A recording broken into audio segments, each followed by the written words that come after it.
अब इसके चपली कबाब तैयार कर लेंगे। माशाल्लाह चपली कबाब हमारे तैयार हो चुके हैं।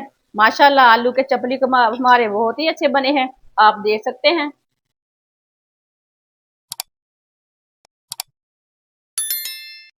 3 आलू लिए ने मैंने, इसे कद्दूकस कर लेंगे। आलूओं को मैंने कद्दूकस कर लिया है। आधा चम्मच नमक डाल लेंगे। 1 चम्मच कुटी हुई लाल मिर्च, 1 चम्मच नारदाना,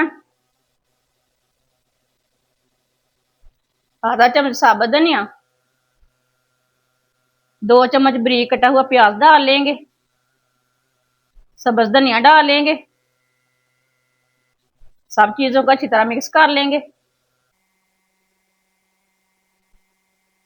आधी प्याली मैदा डाल लेंगे।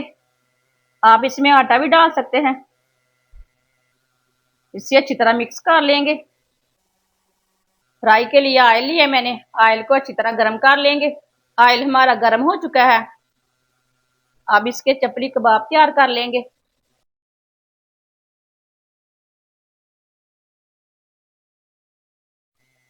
एक टमाटर का पीस रख लेंगे,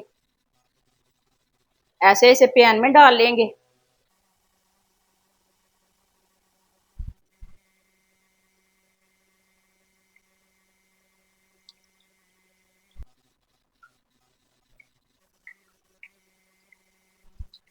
इसे 2 मिनट तक पकने देंगे, पकने के बाद में इसे उल्टाएंगे।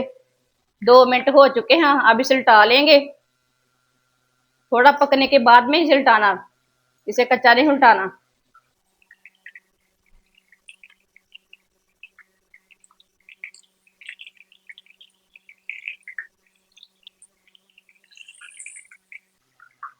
ये वाली साइड से भी 2 मिनट तक पकने देंगे।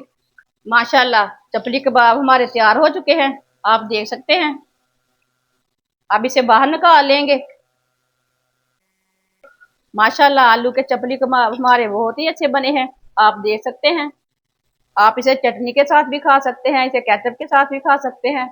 हमारी वीडियो पसंद आए तो लाइक करें और हमारे चैनल को सब्सक्राइब करें। अच्छा खुदा हाफिज।